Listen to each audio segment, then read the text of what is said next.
Kia ora, g'day and welcome to the history of Aotearoa, New Zealand. Episode 123, Part 1. My Burb of the Century 2023. This podcast is recorded in Te Whanganui Atara, on the rohe of Mueupoko, Taranaki Whānui, Te Aotearoa and Ngāti Toa Rangatira. We are generously supported by our amazing patrons. If you want to support Hans, go to patreon.com/history Aotearoa. It is nearly the end of another year, which means here in Aotearoa it is time for the most important election of the political calendar. The Bird of the Year. If you've been listening to the podcast for a while, you'll know what this is about. But for those that don't, Bird of the Year is an annual vote run by the conservation organisation Forest and Bird. It's quite a contentious vote, but thankfully you don't have to pick just one. You get to rank your top 5 birds from the selection offered. And even better, it's an online vote, so even if you're not based in New Zealand, you can still have your say. And at the end, whichever bird gets the most votes is given the illustrious title of Bird of the Year. This time around, though, it is an extra special election. Forest and Bird was founded in 1923, making this year their 100th birthday. Hooray! To celebrate, they're calling Bird of the Year the Bird of the Century, and added a few more contenders, all of whom are extinct. Some of them you've probably heard of, like the huia, and others you probably haven't. I've chosen not one, but 2 of these lesser-known extinct birds to teach you about. And in addition to 2 birds, we're going to have 2 hosts. I thought it might be good to bring in some extra scientific knowledge, if you will. So, I invited my partner, Lily, to come on and add their insights into avians and ecology as well. I've split our chat into 2 episodes with 1 bird in each, both releasing on the same day. You're currently listening to Part 1, so when you finish this episode, there's another already available waiting for you. Enjoy! Kia ora, Lily, thank you for coming on to talk about Lily's waving, but you can't see that. But do you want to talk about why? Because you've been on a Patreon episode before, but this is actually going to go out on the main feed. Yeah, I don't think I was even done with school the last time I was on this. No, I don't think you were. I'm kind of glad that went out to a smaller group of people, because I'm sure if I went back and listened to it, I'd be like, what is this kid talking about? What a fool, what an ignoramus. So do you want to, I guess, because I brought you on the Bird of the Year episode, or sorry, rather, Bird of the Century, Whoa. It is this year. Do you want to talk about your qualifications? Why have I brought you on in particular? Well, other than the fact that I live in your house with you. Yeah, that you're my partner and you're easy for me to access, but it's not because of that necessarily. You do actually have qualifications and knowledge that is relevant. Yeah, so I'm an ecologist, which, if you're not familiar with that is essentially the study of ecosystems, so it's a subset of biology. I studied mostly forest systems, so focused on trees and woody vegetation back in Tennessee in the United States, and then I worked on some bird stuff for a while, breeding birds and things. I've studied a fair amount of reptile and amphibian and bird taxonomy and evolution and anatomy and things like that, and I did my master's at the Victoria University of Wellington on spotted skinks and just general conservation ecology 2 years ago now, and yeah, now I work as an ecologist, so a lot of my job is going out and looking at ecosystems and figuring out what threats they face and how to manage those. Yeah, so you're actually a ecology person. You know lots of things about a variety of native species that I don't know.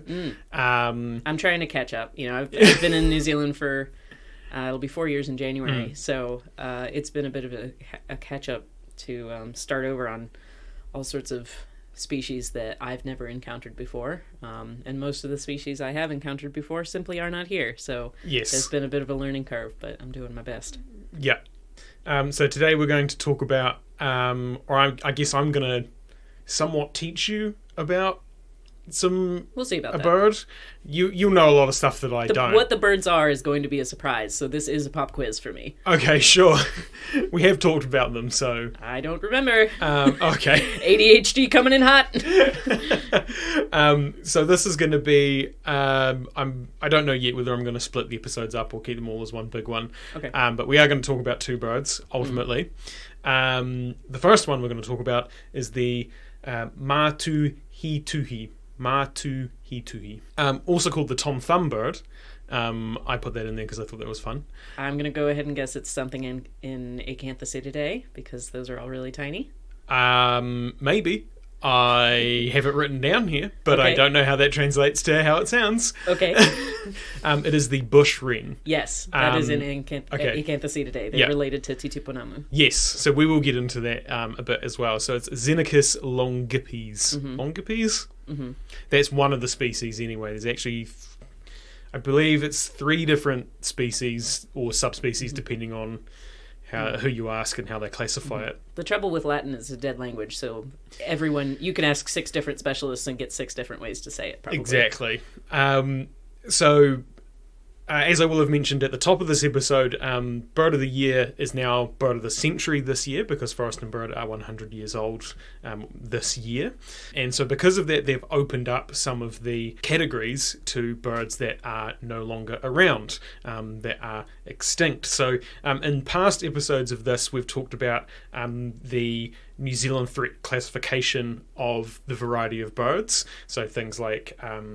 or what are they? There's nationally critically endangered, nationally... So it goes not threatened, at risk, naturally uncommon, at risk relict, at risk recovering, at risk declining, threatened nationally vulnerable, threatened nationally endangered, threatened nationally critical, and then extinct. Yeah, so that last one is what...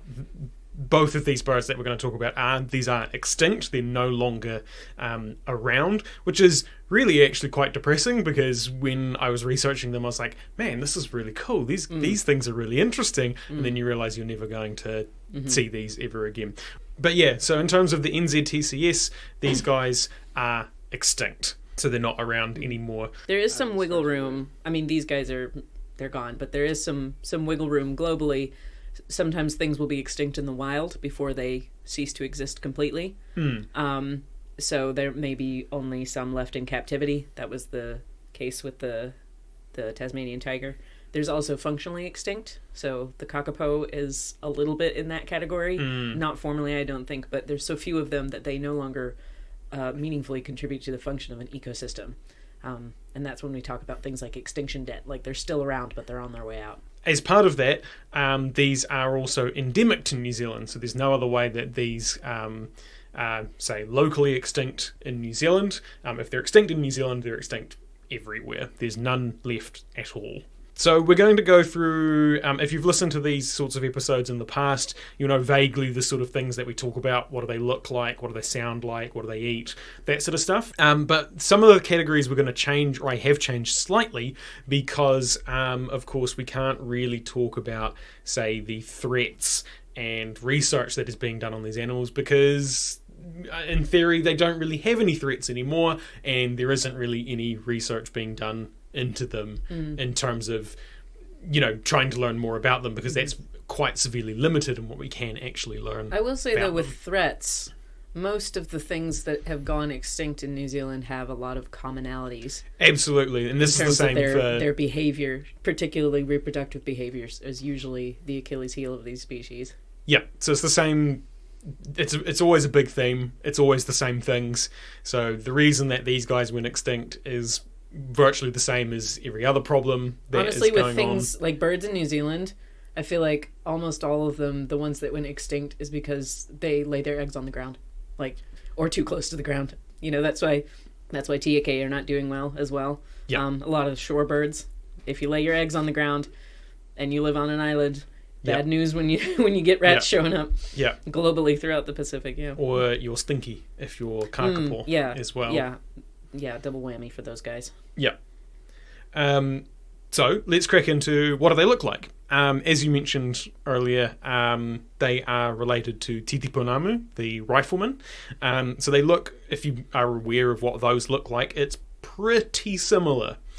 So they're very, very small. They're about 9 centimeters in length, and they're 16 grams in weight. So very small. They have a short tail, or I say it had a short tail, and is rarely seen flying. They prefer to sort of perch and then jump or sort of do short flights between various bits. Something you'll notice with Titiponamu, and probably these guys had this as well, short, broad wings in the avian world are for achieving lift quickly but not covering distance. So it's more of a kind of whoa, get out of here strategy, or a hop around strategy. You're not trying to cover any distance. It's the opposite of something like seabirds with long, thin wings that are bad at taking off but good at staying in the air for a long time. Yep. So you might be able to hop out of the way, but if you've got something in pursuit, you're not carrying any distance. You might get up into a tree and then have nowhere else to go. Yep. Yeah, definitely. So they have long feet and toes with olive green or brown on their head, which is sometimes called a brown cap as well, which is kind of fun. And they also have a bit of olive green on their back as well. They have white sort of eyebrows. You know, they're not eyebrows, but the plumage around their eyebrow area is white, and they have a grey chest with a pale chin. And there's also some dull sort of yellow feathers, some dull yellow feathers on the flank. They're faux leather feathers. Feathers, yeah. Yeah. And there isn't a huge amount of difference between the male and the female. The female is a little bit more brown than the male, but otherwise they look pretty much the same. Again, similar to Titiponamu. Yeah, exactly. The plumage does change slightly depending on the species. So, for example, ones found in Stewart Island are a bit more variable in their appearance.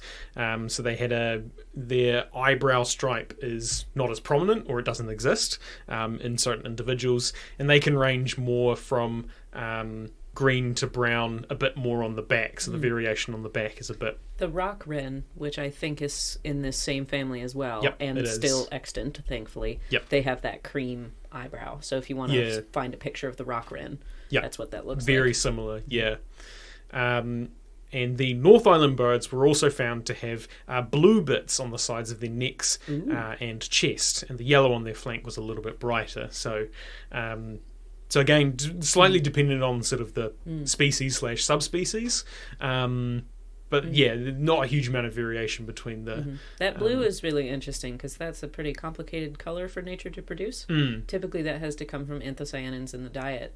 So a lot of times if you have birds with blue on them, particularly if that's for males or part of breeding plumage, it's what's called an honest signal, which is to say they can only produce that impressive coloring if they've been eating well. Yeah. So that could have been something. Sadly, we'll never know. But that's often how blue works in birds. Yeah. So as we've alluded to a few times already, there is 3 different subspecies was 3 different subspecies of the bush wren, which was the North Island, South Island, and Steed's bush wren, which I don't know who Steed was. What did he do? Why he got a bush wren? But he got his own one, apparently. And in total, there are 7 species in the New Zealand wren family, with the bush wren being the most ancient of these. So it's the oldest branch of the wren family. A basil clade. A basil clade, yes, but... basil with an A, not an I. No. Not basil. Not basil, no, basil, as in base. The only surviving members of this family, as we mentioned earlier, are the rifleman, or the Titiponamu, and the rock wren, or the Piwowo. The rock wren being the more closely related of the two to the bush wren. They're very poor flyers. They really hop around most of the time. Yeah, so they're very similar in both appearance and behaviour, apparently. So, and they're not doing so hot. I don't know their status off the top of my head, but they're Not pretty super limited. good. They're an alpine species. Yeah. Yeah. South Island only, I'm like 99% sure. Yeah, well, that's where most of the alpine stuff is, I guess, isn't Yeah. it? So that would make sense. Yeah. Something I also normally do on these episodes is New Zealand Birds Online has, of course, recordings of the calls of all of these animals. However, in the case of the bush wren being extinct, we don't have that. It's not that actually this was impossible. This is actually the bush wren actually went extinct fairly recently, as we'll get to a bit later. But for some reason, I guess no recordings. Well, the two guys that are alive still in this family, they are not singers per se. They vocalize really just to signal and communicate to each other. And I don't know what the rock wren sounds like, but the titipunamu, people over about 45 and 50 usually cannot hear it anymore. Yeah, they're so tiny. Their calls are so yeah. high pitched. It's really just like kind of like a almost noise. Yeah. So there's not necessarily a lot to record, even if you have the opportunity. They don't That's true. sing in the way that we would expect That's some true. birds to. Yeah, because I remember we were in, I think it was in Zealandia, and you could hear them as we were walking down a path, and I had to really concentrate to hear them, but you picked up on it a lot quicker than I did. That's a combination of practice and just different hearing, I think. Well, yeah, my hearing's munted, so... Yeah. None of your senses are stellar, I'll be honest. No, they're not. No, too much listening to loud music, that one apparently. So yeah, but we've got people who have obviously have heard these calls and described them, which is not really... When you read There's people... a poetic tragedy to that. Yeah, but also it's really hard to describe Yes, it is. bird calls. So the way that that New Zealand Birds Online described it was they have a subdued trill, a fast rasp, or a loud quote-unquote seep, sometimes made rapidly, repeated rapidly, sorry. That seep, that sounds more like what the titipunamu does to me. Yeah. The rasping, a lot of small birds that travel in mixed flocks do a version of psh, psh, psh, psh, psh, in some way. That's kind of like a interspecies, hey, come check this out sort of thing they'll do if they, see a predator coming. Or sometimes if you're walking through the bush, particularly if you're in North America or Europe, you may cause a ruckus and hear a lot of psh, psh, psh, psh, psh, as birds come to kind of check you out and things. So it may be something like that. Yep. Yeah, could be. They do have, well, it says here, they do have a loud cheep as an alarm call. And mated pairs would make soft calls back and forth to each other as well. So that's a lot of what seems to be a lot of what they were doing is they would hang out in these mated pairs and then call to each other, which to me also sound quite similar to the martata, the fern bird does a lot of that as well. They will call back to each other quite often. The titipunamu, I don't have a strong sense of how much time they spend together outside of breeding season. I think they're more loosely organized. But the pairs really stick together during breeding season. There's a lot of nuptial feeding and courtship feeding, which is when the male brings snacks to the female, and they work quite closely together on the nest and the chicks and everything. And they're really just, constantly beep, beep, beep at each other. Yeah.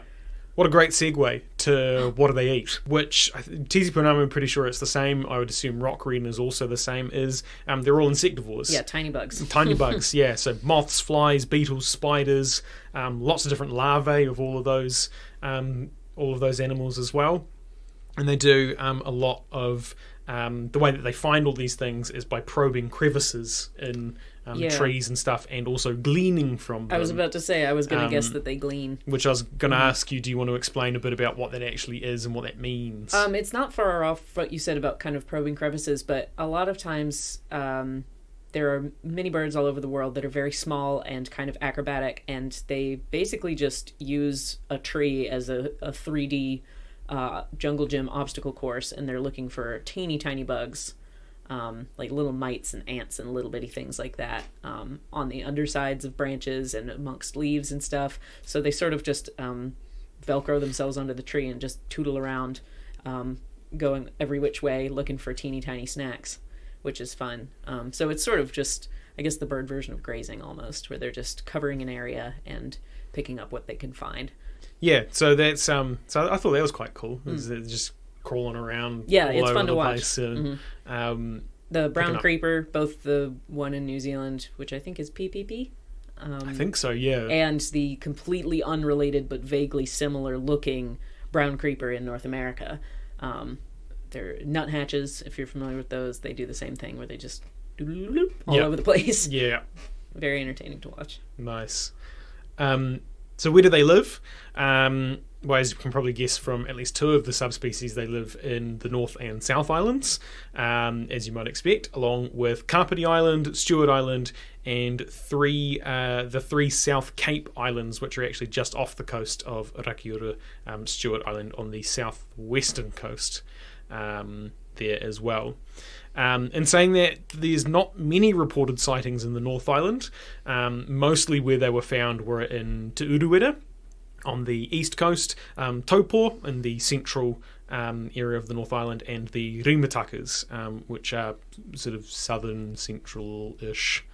Those are kind of just some of the remaining strongholds of extensive forest. Yeah, it's So not they necessarily... may have had a much wider distribution before human arrival, before people started writing down where they were. Yeah, exactly. So that's not necessarily indicative of their actual range, more probably indicative of those areas, as you say, are some of the more well-protected and older forests in New Zealand that are still around.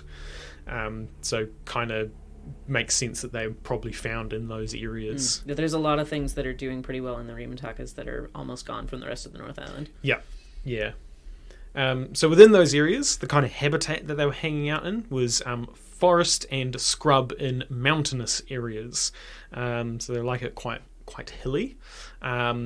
Most sightings recorded in the South Island were actually in beech forest and shrubland in subalpine areas, as well as podocarp forest in Fiordland and Stewart Island, which I guess is all kind of makes sense for, again, the kind of areas that they were being found in. In terms of, I guess normally we'd talk about how many individuals are left in terms of their population. They're extinct, so there's 0. The last recorded sighting was at Lake Waikari Moana, which I believe is also sort of on the east coast of the North Island, and that was in 1955. There was another in Milford Sound in 1965. There was another in Arthur's Pass the year after that in 1966, and then another near Nelson in 1968. In terms of their breeding, they made spherical nests that had a hole near the top, so you could get in, which I thought was kind of fun. That's fun. Where did they build them? I don't know if I wrote that down. Oh, nests were often located in damp areas. I wrote that down. Sorry, no, I did. Well, sorry, I did write it down, but you... Well, titipanoma are cavity nesters, but Yep. you don't... That doesn't sound like something you'd build in a cavity. You'd be wrong. Did they build them? Because I know some birds, like tiake, one of the things they'll build a nest in, and I think kakariki will do this as well. When a tree fern is fallen over and there's just the stump left and it's hollow, there are birds that like to nest in those. Yeah, so that's pretty much what it is. Yeah. So Yeah. nests would be hidden in the holes of trees or logs, or could actually be within tree roots or clumps of ferns. But otherwise, in general, they would be quite close to the ground. Yep. So again, to what you were saying earlier, Just they like tiake. Yep, if they nest close to the ground, it's not super good when you're trying to combat things like rats or stoats or that kind of stuff. But I thought that was quite cool because titiponamu don't really do that, do they? They just go into... I don't super know what the interior looks like, but they find really tight little crevices that, I mean, these are birds the size of a ping pong ball and they still have to squeeze in there. But I'm not sure what kind of system they build on the inside. A lot of cavity nesters basically just build up a bed of fluff. Yeah. Rather than making any sort of structure, they really just kind of build a floor up. So that's very interesting that they build a structure in a hollow. Yeah. So they do sort of build with fluff. They use feathers from other birds, as well as fern roots and moss and leaves and all that sort of stuff. But what I thought was quite interesting is that they replace the feathers every time it rains, which I'm not really, I guess, because they just get wet and they're not as good anymore. If they're using down does not keep anything warm, because the way down works is by holding air between the phyloplumes. That's it. The feathery bits. The fluffies, yeah. So like there's the main stem of the feather, and then there's the little bitties, the little floofs off the side. Those are phylloblooms. And if those get wet, they stick together, and there's no more air to be held. So they go flat, and they don't keep you warm. Yeah, makes sense. Which is also why you should not wear your down coats in the rain. Don't do it. Don't do it. Don't wear your puffer jackets in the rain. They're not designed for that. No. And a good raincoat is cheaper than a puffer jacket. That is true. I can't say that I've looked into the price of puffer jackets in over a decade. A good raincoat is cheaper than a down coat. Anyway. So off topic. Just a weird personal vendetta of mine. So we don't know too much about like their eggs and that sort of thing, but we do know that 2 or 3 eggs would be laid at the end of the year in November or December, and the care of those chicks would then be shared between the parents, which again I think is quite similar to Titi Pounamu as well. Mm-hmm. Yeah. In terms of random behaviour, they're often found in pairs or small family groups, so the parents and the children. Again, like Titi Pounamu, the offspring will usually stay, and sometimes they'll even stick around to help raise the next clutch, which is fun. Yeah. So they're very territorial during breeding season. And on the mainland, they were reported to feed in the branches of trees, whereas Titi Pounamu tend to feed around the trunks, apparently. So instead of on the trunks, they were feeding in the branches. I don't really know why that is. That might be that interesting sort of niche thing. Yeah. That, I don't know how you got taught it in school, but the way that we got taught it in school was with harakeke, with the notches and the holes, in terms of like one species of caterpillar would eat the leaves by eating on the edges, and another species of caterpillar would scrape a hole through the middle, and so because of that, their niches are different, and therefore they're not competing with each other. I'm pretty sure the term is niche stratification. Sure, but I'm not that.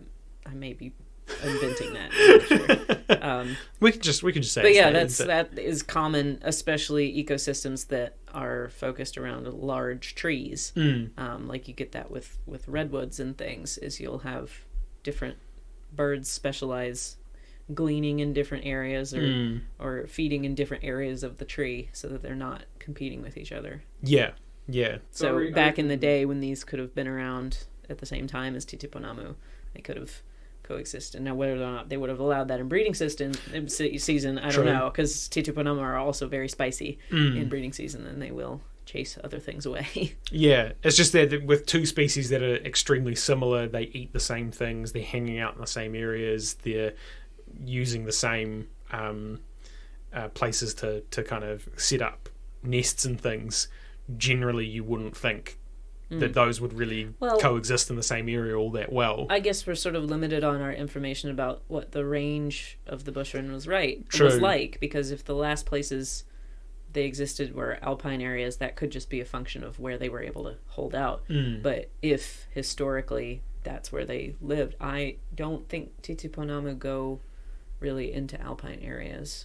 Yeah, but I'm not sure. I would not put money on that. Yeah. I don't think they go high up. Yeah. Yeah.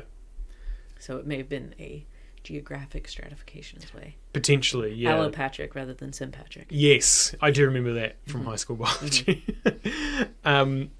So on islands around Rakiura, they would stick to low, dense vegetation and spend a lot of time on the ground, apparently even entering the burrows of petrels, which I thought was kind of everybody's in those petrel burrows. Yeah. The gang's all here. Got everybody in there. Because I think tuatara also have been found in there. And some species of skinks will go into TT burrows. Yeah. We're all just hanging out. That is the thing you see commonly globally, though, is if there is an ecosystem where something goes to the trouble of digging holes or creating a cavity, other things are very keen to jump on that opportunity. Yeah. Because I think kiwi have been found in burrows with tuatara as well, and a few other things probably. Yeah, toots will dig their own burrow, but like, why would you if you don't have to? If the hole's already there, made by a bigger animal. And as I said earlier, they would make short, direct flights between branches, being very swift and energetic. while they were doing this, they would also often bob when they landed, either with their whole body or just with their head, which I thought was very funny. That's delightful. That is absolutely delightful. There's a bird called the American dipper that is called the dipper partly because it's the only passerine that is semi-aquatic. They dip into the water, and they also bob up and down. So that's fun. I would recommend looking it up on YouTube. Absolutely. They're very funny birds. Amazing. Let's bring the mood down. Let's talk about the bush wren's extinction. So instead of talking about the threats and things, let's talk about how and why it went extinct. Because, as we said earlier, it's a pretty big theme. If you've listened to other episodes like this, you already know what the theme is. But let's talk about it anyway. Because one interesting thing about the bush wren is that it was the last endemic bird in Aotearoa to go extinct. Isn't the most recent? Yes, okay. The most recent. There will probably be more, unfortunately. There will probably be more, unfortunately. There is also a slight brackets or caveat that it depends on how you count the South Island kōkako, the kōka. It depends on how you count that. Controversy. Because if you do count that, then that was the last one that went extinct, depending on... Because it's currently classed as being data deficient, not extinct. So technically, the South Island kōkako is not extinct. However, that very much depends on who you ask. Well, we can't confidently say whether or not it is extinct. No, but I've talked to people that say, yeah, they're full of it, and it definitely is extinct. I always feel about things like that, that isn't it wonderful there's still a little bit of wilderness left where something like that could be. Like the fact that it isn't completely off the table gives me a tiny glimmer of hope. Even if they are extinct, at least there's some places out there that could still have them, because I'm sure a lot of other things are being protected in those places where they are speculated to be. Yeah. So I think I've told you this story before, but I don't think I've talked about it on the podcast, so I'm going to talk about it again. Is one of my workmates went down to the West Coast, and he was talking to some DOC people, Department of Conservation people down there, and they would talk about how people would hear South Island kōkako in those areas on the West Coast, and people would come back and say, I found it, I heard it, it's definitely there.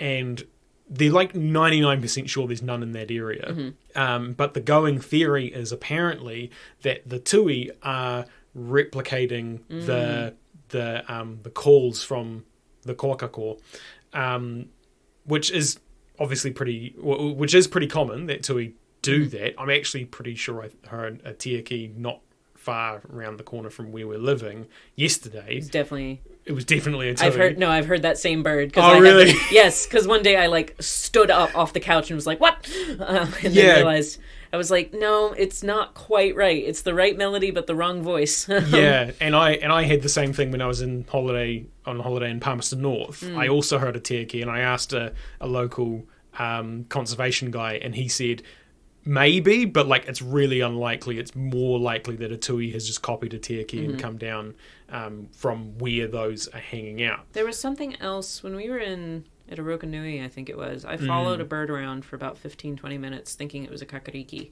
and it was a tui the whole time, and I was really mad. So tui are really good at mimicking other species. But I think what they thought, these guys on the West Coast thought had happened, is because, of course, if there's no kōkako around, the tui must have passed down through the generations this call to their offspring. And so although that species is no longer around anymore, the tui are still replicating it because they're culturally passing that information on to their offspring, which I thought that was pretty cool. There's some really amazing science that has been done on how birds learn songs, particularly birds that mimic things. Great deep dive to take. There's a book by Tim Birkhead that I cannot remember the name of, but it's by Tim Birkhead, and there's a flamingo on the cover. And that is, I highly recommend, if you'd like to read a general overview about how incredible birds are, book. It's like, what is it like to be a bird, or something like that. Sure. Yeah. I might find it and then put it in the description. Please do, because I'm annoyed that I can't remember the title. So that's what they think was going on down there. No one's ever confirmed it. So South Island kōkako technically currently classed as data deficient. But if you do count them as extinct, the last confirmed sighting was in 1967. That's the last time that they absolutely 100% know that it was definitely a kōka. But there was a sighting in 2007 that was accepted as being the last one by the Department of Conservation. So the Department of the kōkako. The South Island kōkako in 2007. Really? That was the last time that... so that one was... I super didn't know that. Yeah, so that was a bit of contention, apparently. So that was when they were a bit like, nah, we don't think it is. But later, that doc classified that as a confirmed sighting. Oh, that changes everything. No, here I was thinking that it hadn't been seen in like 50 years. No. That very much changes my opinion on the matter. Yeah, that's super possible then. Huh. Yeah. So Wowee. So they might still be around. Yeah. But that's much more feasible. No one's had a confirmed sighting. I mean, there's still people seeing Tasmanian tigers and stuff, so...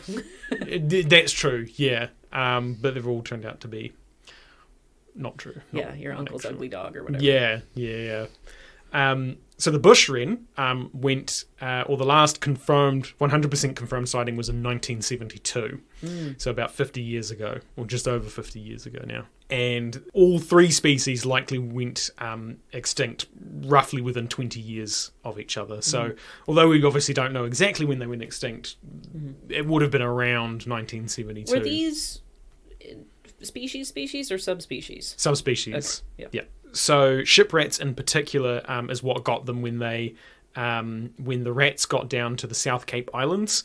They wiped them out pretty quickly in 1964. That was pretty insane. And actually what ended up happening was the Wildlife Service, which was the precursor to DOC, when they found out that the rats had made it to the South Cape Islands, launched a desperate attempt to move... to capture and then move some of the bush wrens. So they managed to get 6 of them and then move them from one of the islands and then move them to a slightly different island nearby. And that sort of did work for a bit. Were the rats eating the adults or just the eggs and chicks? I don't know if they actually know that. I couldn't find that information. Because sometimes you get this, again, extinction debt where... you'll still see the adults flying around and maybe think they're okay. But if they're failing to reproduce every year, there's going to be that time lag where however long the adults live, 6 years or something like that for a bird that size probably, they'll seem fine and then they'll all just disappear overnight kind of thing. Yeah. So they were taken from Big South Cape Island, Taukihipa, to Kaimohu Island in 1964. And then Kaimohu Island is where they were last seen in 1972, and no one's ever seen them since, or at least confirmed sightings. Yeah, see, like that on an island, it's like there's a limited amount of space where they could be hiding. Yeah.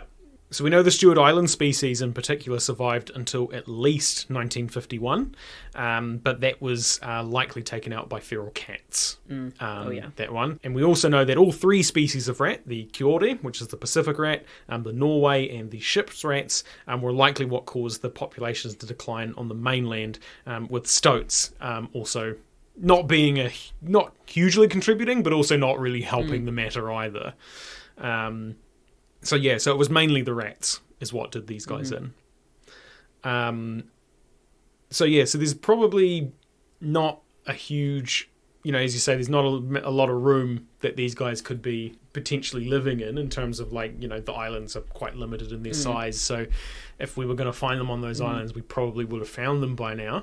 And that kind of feeding behavior, assuming it's somewhat similar to the titiponamu, they cover a lot of ground relative to their body size. They have a decent territory. It's not like a tuatara where it might sit in the same spot for 6 months. Yeah. So if they're out there and people are looking for them, you would expect them to encounter them. Yeah. I think, though, on the counter side of that, species like kakapo and takahe were thought to be extinct for over 5 decades. But they're huge.